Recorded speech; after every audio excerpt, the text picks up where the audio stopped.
They're an army of incredible machines. A rig that drills wells miles under the water. A ship that lays pipeline on the ocean floor. And an immense gas processing platform designed to float in the stormy Gulf of Mexico.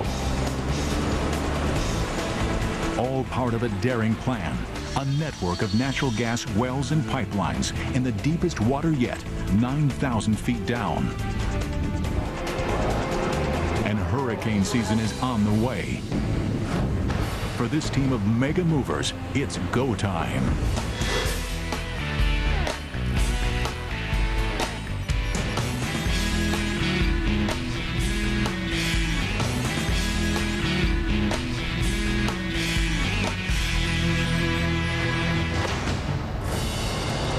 The Gulf of Mexico. Beneath these waters lies some of the world's richest natural gas fields. Now, an ambitious plan is underway to harvest that energy from the ground. It's called the Independence Project. The goal? Drill wells and lay pipeline to get the natural gas to a central processing platform and then to shore where it's sold. Natural gas networks have been around for a long time. Okay, coming down. But no project's ever been attempted in waters this deep. For years, thousands of underwater wells have lined the shallow waters of the Gulf of Mexico. They supply 20% of the natural gas to cook and heat homes in the United States. But the demand continues to grow, and the wells in the Gulf are already working at capacity. Energy companies have long known that gas reserves existed in the Gulf's deep water. But the technology didn't exist to drill here, beyond the continental shelf and 9,000 feet down until now. It's the most daring effort yet in the race for more energy from the deep sea. A team of mega machines has been hard at work for months, building a vast deep sea gas network. They have 5 main challenges. Drill 15 wells through nearly 2 miles of water and almost 3 miles of sea floor in an 1,800 square mile gas field. Lay pipeline connecting each well to a central processing platform. Install cables along the pipeline so that engineers on the platform can control the flow of gas from each well. Drive massive pilings to anchor the central processing platform to the ocean floor. And finally, build a huge pipeline to deliver the gas from the processing platform 135 miles to land.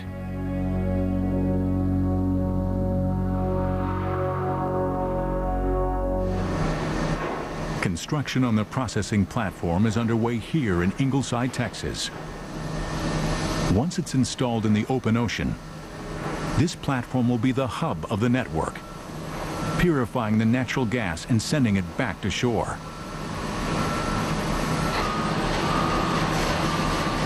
But first, there's a gas network to build. Enter the Mega Movers.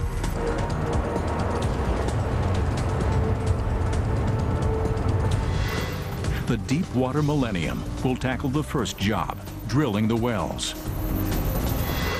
Next, the Lorelei will build a network of pipelines to connect the wells to the central platform. The Toisa Perseus will run control cables along the pipeline. And only one ship can tackle the next step, building the monster pipeline to the shoreline. The Solitaire. Installing the huge anchor pilings is the job of the Boulder. Meanwhile, another team of mega machines constructs the massive gas processing platform. The platform is as big as a city block. In order to float above the gas fields in the Gulf, it must be attached to this huge 4-towered hull, which is en route to the Gulf atop an amazing ship, the mighty Servant III. Mounting the huge platform on the hull will be one of the heaviest lifts ever. That's when the crane-like heavy lift device will swing into action.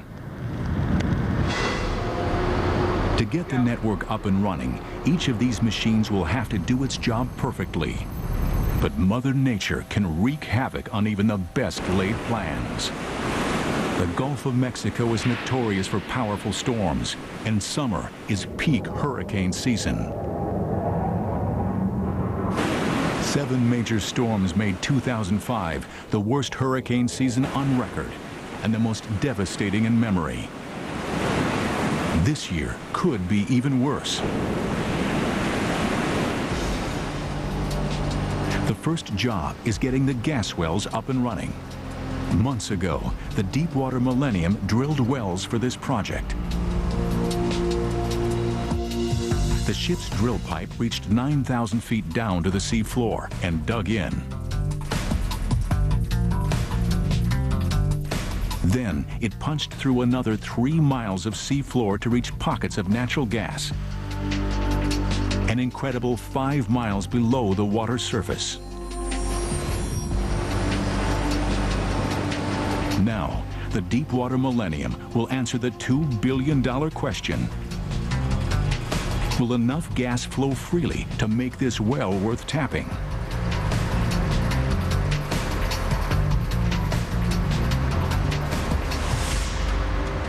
To test the gas flow, the ship must gently lower this delicate column of valves and sensors to the bottom of the well. The Millennium is perfectly designed for the job. She's a drill ship. At 726 feet, she stretches longer than 2 football fields. A huge tower on her deck called a derrick will lift the column and lower it into the water through a hole in the middle of the ship. The column will descend to the well through this pipe, almost 9,000 feet of steel tubing that stretches from the ocean surface all the way to the top of the well. Once the testing equipment is installed in the well, engineers on the ship can determine if natural gas is flowing freely. The Millennium's crew prepares to lower the testing column into the well pipe. You might be able to bump it out some more, Jason. It takes a delicate touch. Is it all the way out? If the column smacks into anything, it could damage the critical seals that keep gas in and water out. All right, watch your fingers, Harley. There's a bunch of places you can get bit. The crew lines up the column at the top of the well pipe and begins to lower it.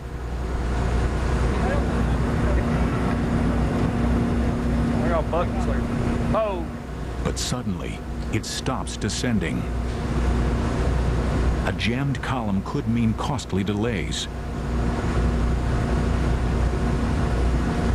If we change that assembly out, then you're probably looking at 10 to 12 hours. Get ready to tell him to stop. If we start stroking his lock, man, I want him to stop. Stop. Stop. The crew examines the column to figure out what's gone wrong. It refuses to budge. They try to gently wiggle the test column. That's it. Look, what you got to do is you got to push it that way. Starting now. You want to watch this lock manual? There it goes. We got it. That's it. That does the trick. All right, that's good. And the column finally slides into place. There it goes.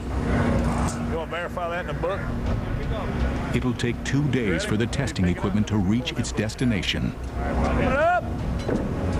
2 days before the crew can answer the critical question: will a well drilled in the deepest water yet actually work?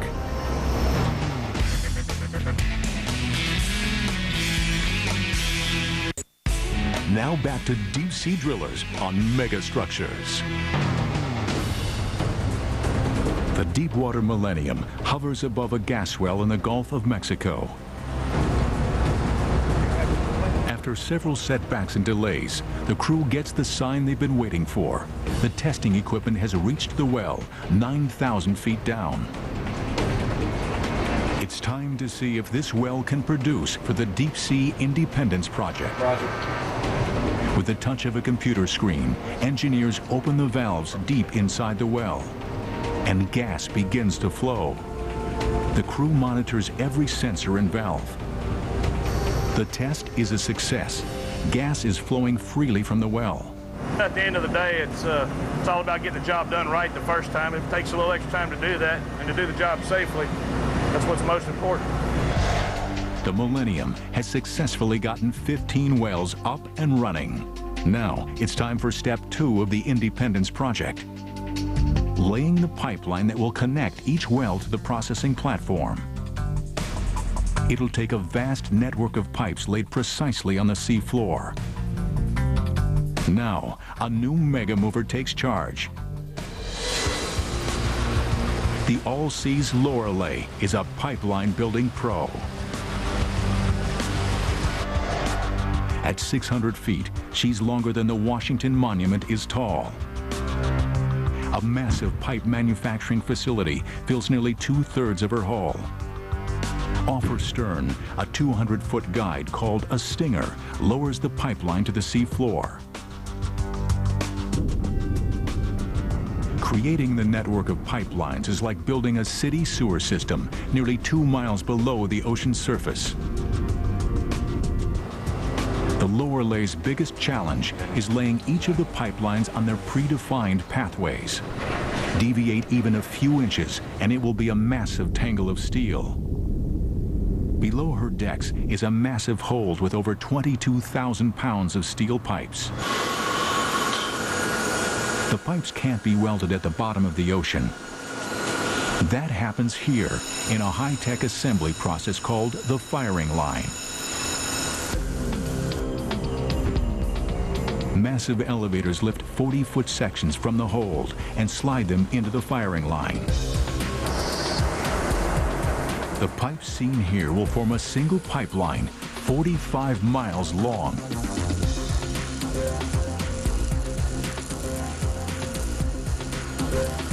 Seven welding stations work simultaneously.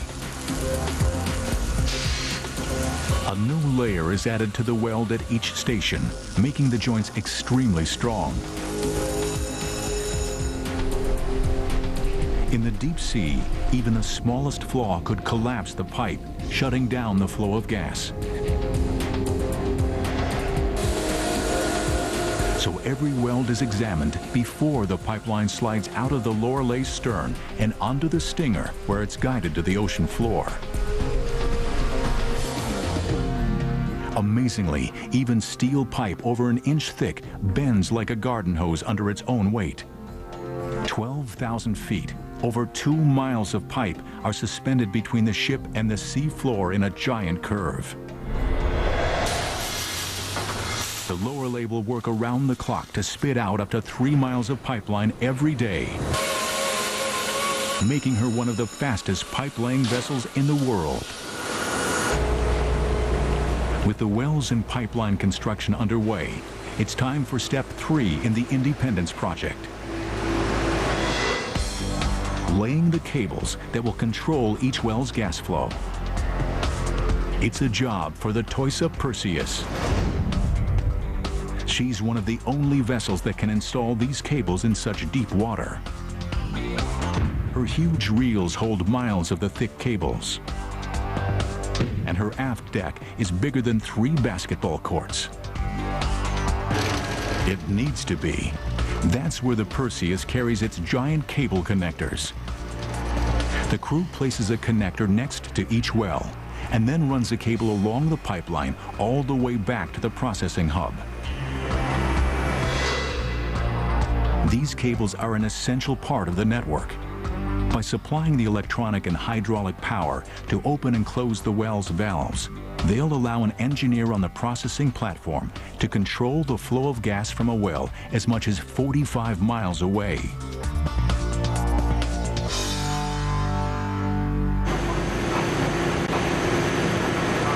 The first step is to carefully spin the cable out of the hole. Below deck, this massive reel holds the longest control cable of the project. 13 miles long, weighing 1,200 tons, the weight of 700 automobiles. crew attaches a stabbing pin to the end of the control cable. Now, they must lock the pin into the connector already installed on the sea floor. It's like putting a plug into a socket, except that the cord is nearly 2 miles long. 2 huge tensioners close in on the cable. Their tractor-like grip holds the entire weight of the cable as it's lowered.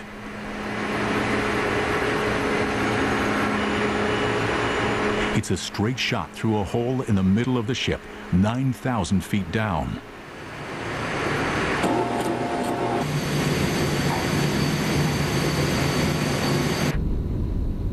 There, the real challenge begins. Plugging the pin into the bucket-sized socket. Once the cable is in the water, there's no turning back. Okay, coming down. Okay, coming down. After a 4-hour journey, the moment of truth is at hand. The stab point for us. The cable lowers to the sea floor, a dozen feet from the connector.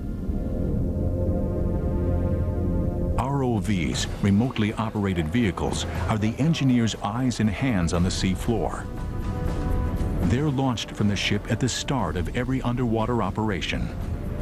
Without them, engineers can't plug in the control cable. Stuart, do you happen to see that mud mat in front of you there? The crew steers the Toisa Perseus and the plug dangling far below, closer to the metal structure. If it hits and they damage the high-tech plug, this multi-million-dollar cable will be nothing but junk on the bottom of the sea. Turn to DeepSeaDrillers on MegaStructures. It's a tense moment for the crew of the Toisa Perseus. The success of the Independence project depends on their ability to install control cables along the vast deep sea network. But they're having a hard time lining up one of the control cables with the connector. Ready to try and stab this? Inserting the stabbing pin at the end of the cable into the small socket on the connector is a real challenge. It's like making a perfect dunk shot from an airplane flying at 9,000 feet. They're close. They call in the ROV to push the stabbing pin into position. Spin it clockwise 94. It's in, but something's wrong. It won't lock. Oh, and just put it on the swivel plate and tried to push the swivel plate around. The stabbing pin is turned out of position, and there's nothing the ROV can do to turn it back. Without a perfect connection, this cable will be useless. PLS bridge, come The up 1 crew meter, comes up please. with a clever strategy. They enter a new heading for the Perseus, and as the ship rotates, it swivels the cable, turning the stabbing pin on its axis. Okay, we've put a meter of slack in it. The plan works. Yeah, roger, I'll stop on it. The pin finally locks into the socket. Okay, can you follow it over and just watch the touchdown for me? With the hardest part of the mission accomplished, the Perseus can now lay the miles of cable that will control the flow of gas from the well. The Mega Movers have tackled 3 out of 5 major parts of the Independence project. They've tested the 15 wells, laid 210 miles of pipes to bring the gas to the processing platform, and installed control cables throughout the network. A major step remains, building the giant pipeline to get the gas to shore. It will take almost 20,000 pipes and months of work to construct the 135-mile Independence Trail. And there's only one ship in the world strong enough to build it, the All-Seas Solitaire. She's got to lay this huge pipeline before the processing hub can pump gas. Few vessels would dare to attempt this mission, but the Solitaire's not just any ship. She's the largest pipe-laying vessel in the world. At 1,200 feet, the Eiffel Tower could easily lay on her deck. A pipe welding assembly line runs the entire length of the ship. And a huge stinger juts from her stern to guide the pipeline to the sea floor. Like the Lorelei, the other pipe-laying ship on the project, the Solitaire builds the pipeline in one continuous motion, welding the pipes together inside her hull, then depositing the finished pipeline on the sea floor. But unlike the other ship, she does it on a much, much bigger scale. The Solitaire's 6 cavernous holds carry over 21,000 tons of pipe. That's more than the weight of 120 jumbo jets. Even this many pipes doesn't last long. Solitaire can lay 4 miles of pipe in a day. Huge barges constantly replenish the supply of pipes to keep this mega pipe layer busy. And that's where the ship's cranes swing into action. They're built for speed. Most cranes have a single long boom. These monsters have 2 arms, giving them amazing accuracy and speed. And these are unique. There are only 2 like it in the world. They're very, very fast. To complete the Independence project on schedule, the Solitaire has to build and lay the pipeline fast. And that happens here on the firing line, where the crew turns individual pipes into a single, seamless pipeline, 135 miles long. Miles of pipe on the sea floor connect directly to the ship like a massive anchor. Huge tensioners like tractor treads squeeze the pipe to hold it or let it out. When the pipe moves through the firing line and then into the sea, it's really the ship that creeps forward on the new pipeline growing in her belly.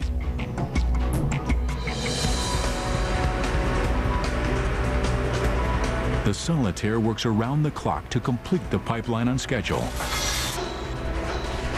This is the deepest pipeline she's ever laid. But her biggest challenge is still ahead. Installing a massive T-assembly, a connector that will allow future pipelines to link to the Independence Trail. Welding the large spigot-shaped T into the pipeline shouldn't be hard.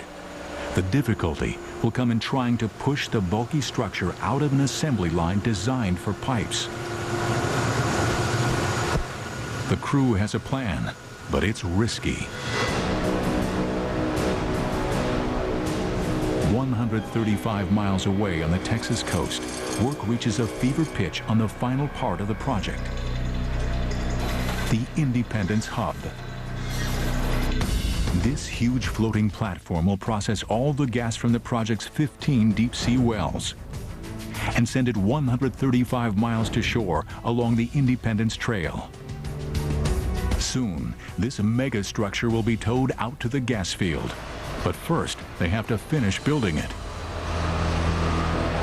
The hub is made up of 2 parts, the upper unit or processing platform, and the lower unit, a hull that will keep the hub afloat. The massive platform will process 1 billion cubic feet of natural gas each day, enough for the cooking and heating needs of 5 million U.S. households. When it's done, it will be the heart of the largest gas processing project in the Gulf and the deepest anchored platform in the world. But first, the team needs to join the upper and lower units together. Just outside the harbor, another mega mover arrives, the mighty Servant 3. On her back, the massive flotation hull, the 4-towered structure on which the platform will rest. The mighty Servant has brought the hull all the way from Singapore where it was built, an incredible 10,000-mile journey. Now she has to offload her cargo, and she does it in a very unusual way. Huge ballast tanks inside will slowly flood, letting the ship settle 2 stories lower in the water. Then, the tugs will pull the hull free.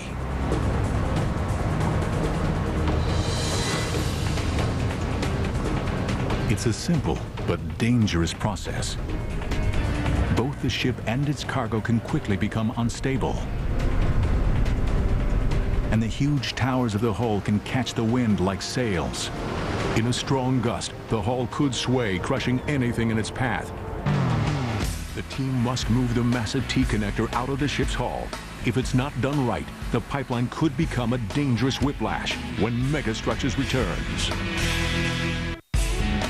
You're watching MegaStructures.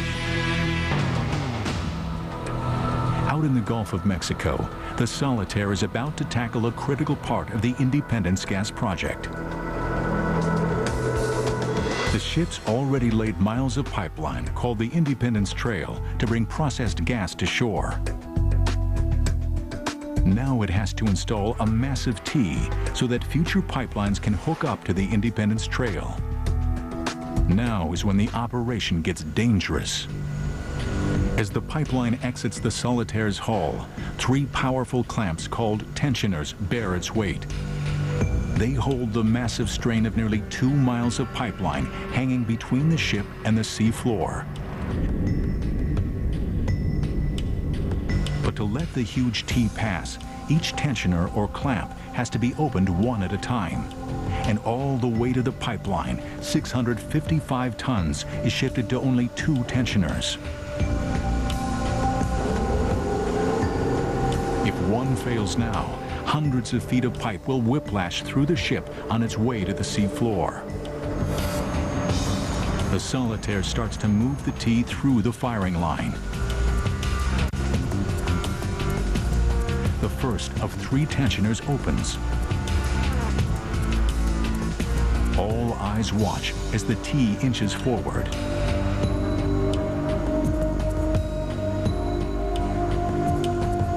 The other 2 tensioners strain under the load, but they hold.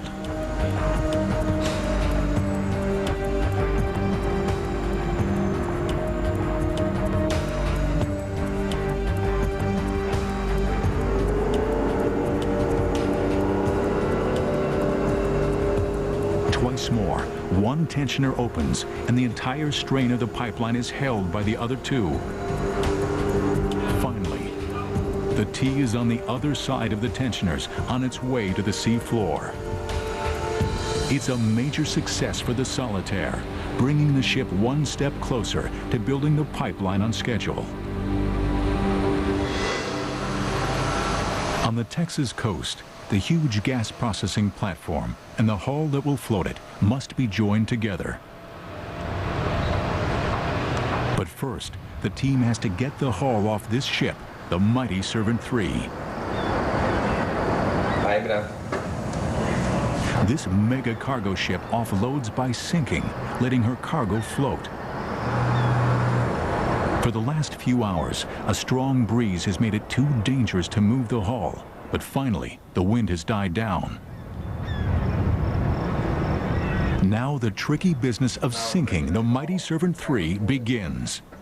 The hull's massive towers jut up like 4 huge sails. Every time the wind kicks up, the massive structure strains against the mooring lines with tons of force.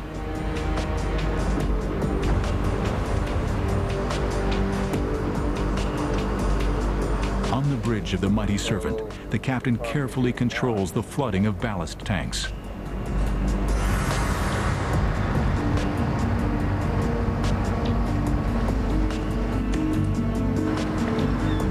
Over the next 10 hours, his ship slowly sinks into the harbor.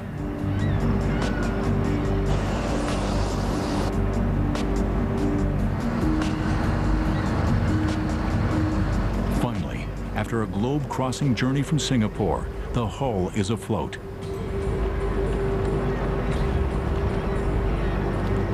Now it's time for a mind-boggling lift. The gas processing platform is as big as a city block and weighs almost 9,000 tons. The crew will have to hoist it 200 feet into the air and strategically lower it onto the hull's support pillars. It's like lifting a 500-foot warship. There's only one machine for the job, this heavy lift device, or HLD. It's one of the largest of its kind in the world. The first step is to slide the topsides along this skidway and onto this barge. It'll take 2 huge winches and a little lubrication. The winches turn, and the 7-story platform begins to move.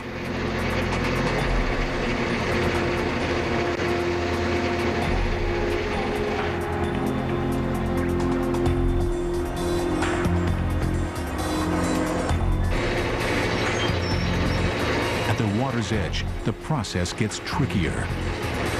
Water in the barge's ballast tanks has to be carefully adjusted to accept the massive weight.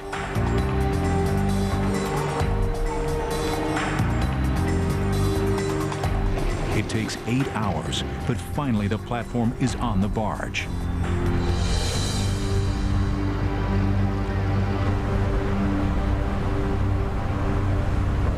Tugboats wrestle the platform into position underneath the HLD.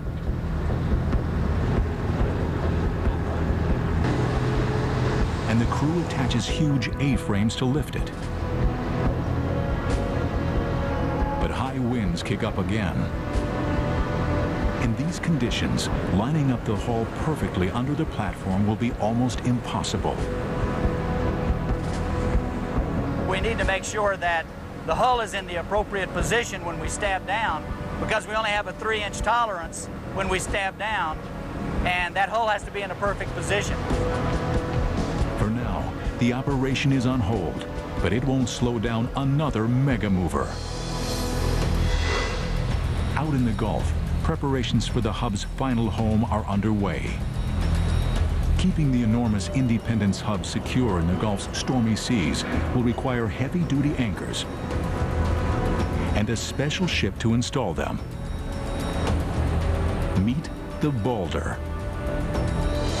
The columns of her pontoon-like hull make her incredibly stable, essential for lifting the huge anchors which will secure the hub to the ocean floor. With her massive open deck, she looks more like a platform than a ship. If the Boulder doesn't install the anchors perfectly, the Independence hub could pull free.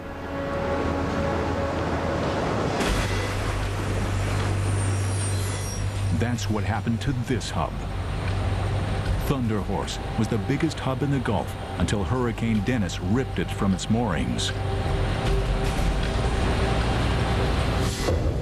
To make sure this doesn't happen to the Independence hub, engineers are installing 12 permanent anchors called suction pilings. A 2.5-mile-long cable will connect each piling to the floating hub. The Boulder's challenge? Place each piling at exactly the right spot and perfectly level nearly 2 miles down. If she succeeds, these will be the deepest pilings ever installed. She'll need her cranes, some of the most powerful afloat, to pull it off. Together they can lift 7,000 tons. But it's not just about brute strength. It's also about precision. The Boulder's 7 engines help keep the ship right on target. And staying in position is the name of the game, especially when you're installing pilings this big. Each weighs over 200 tons, as much as 5 tractor-trailer rigs. They're each 88 feet long and 18 feet in diameter. Securing them is a process that takes perfect coordination of the cranes, the engines, the winch, the remotely operated vehicle, and the crew on deck. Barges bring the pilings to the ship,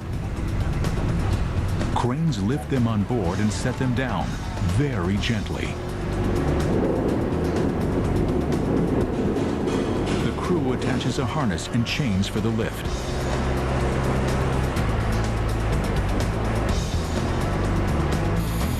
It's a very big and very dangerous maneuver, requiring the biggest shackle on board. The crew checks every inch of the shackle. Even the slightest flaw could lead to disaster. What he's doing, he's looking for microscopic cracks in the surface of this shackle that might grow to a critical size when it's highly loaded during lift. If that were to happen, the shackle could fracture and we could have a real disaster on our hands.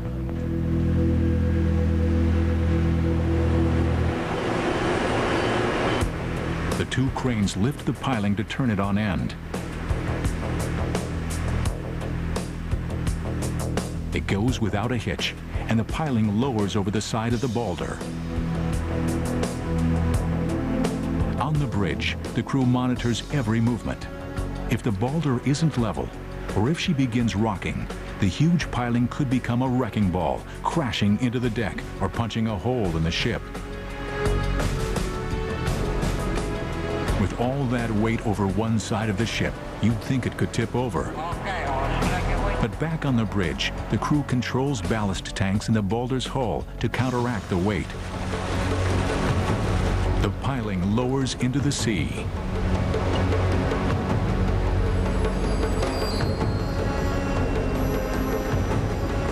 Then, in a blast of escaping air, it's on its way, a 4-hour journey nearly 2 miles into the depths.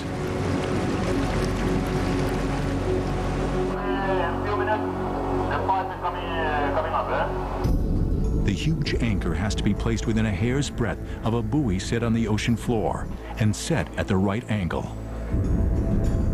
Wind isn't a problem, but currents are, and the boulder's engines strain to steady the ship.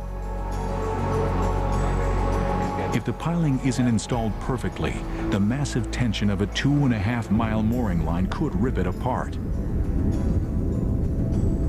The piling hangs just feet from the ocean floor. What the crew must do now is truly incredible. It's like being on top of a skyscraper and trying to put a nail on the end of a string on a certain spot on the sidewalk. ROVs, remotely operated vehicles, are the eyes of the project engineers, allowing them to inch the massive piling closer to its target.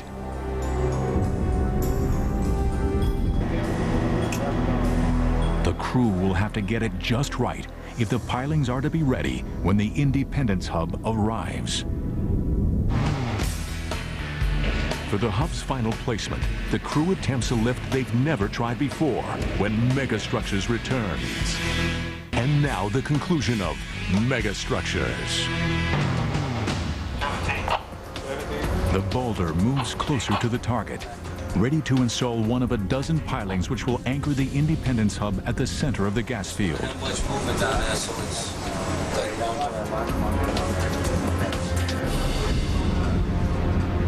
They go for it. The 200-ton piling stabs into the sea floor. Does anybody have a visual on draft readings? The piling's weight drives it an incredible 45 feet down.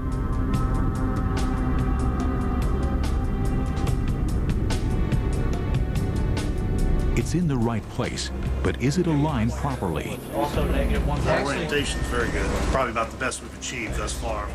It's very good. tightest one we've had. Hey guys, I was looking. The ROV moves in for step 2. It closes the valves that seal the end of the piling.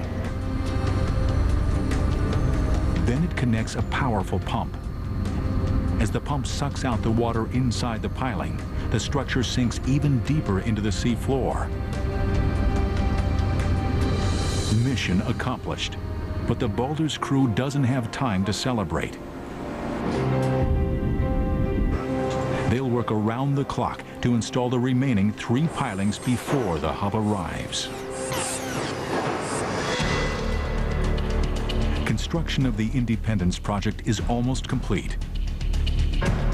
The 15 wells, 220 miles of pipeline, 120 miles of control cables, and 12 mooring pilings are nearly ready for the Independence Hub's arrival.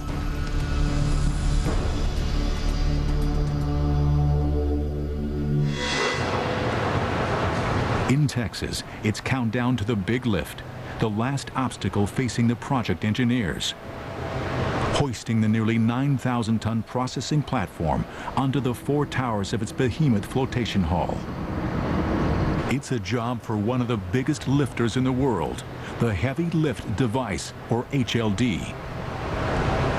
But it's never attempted a load this large.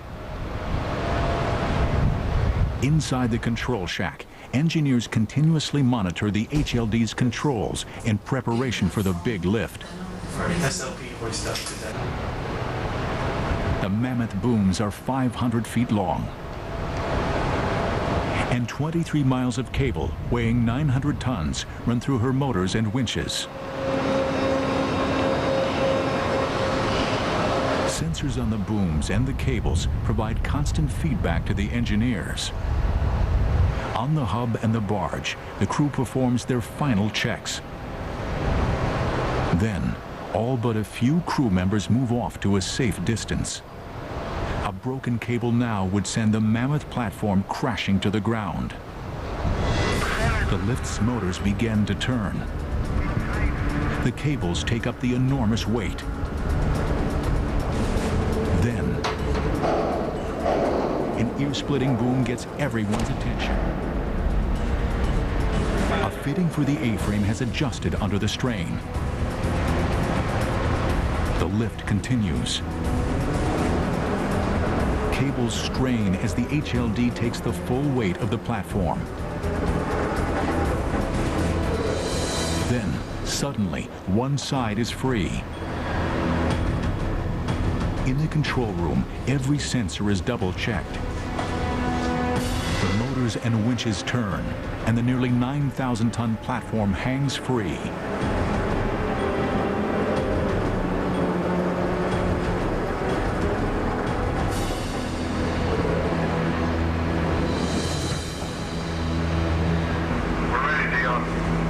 But the biggest challenge is still to come.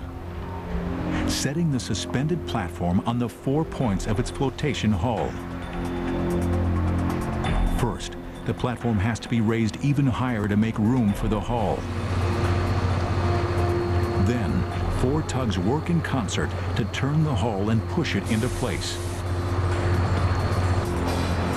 On top of the hull, an alignment pin will be the guide to make perfect contact.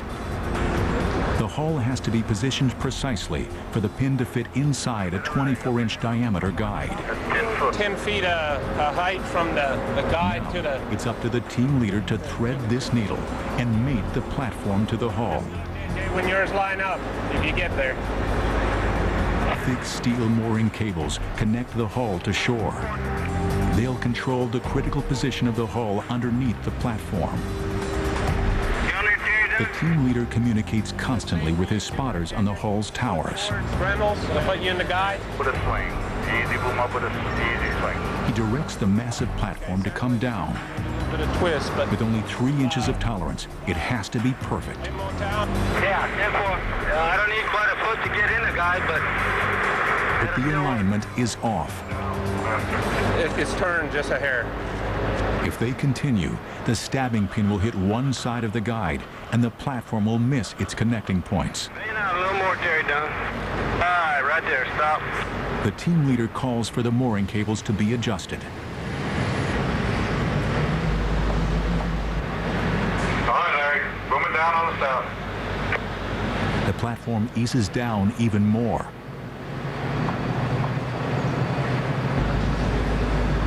One side makes contact. Boom the north down. But there's a problem. I bet you back there, JJ. The other 3 corners aren't matching up. How much more you need? All right, swaying back and forth right there. Master hoist, yeah. Master hoist. We're booming down with the north boom to take the twist out of the module. Engineers in the control shack lower one of the HLD's booms by a few feet. The platform inches down even further. You got that set of shots? The The four corners of the platform line up perfectly with the towers of the hull. He's right on the money this time. They've done it. The Independence Hub is complete.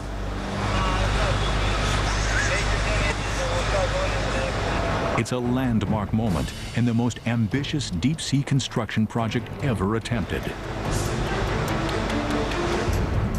Soon, the team will tow the hub into the Gulf and link it to the vast network of wells, pipes, and cables. It's the jewel in the crown of the world's deepest natural gas network. Within a year, the Independence Hub will deliver 1 billion cubic feet of gas each day, thanks to a team of amazing mega machines.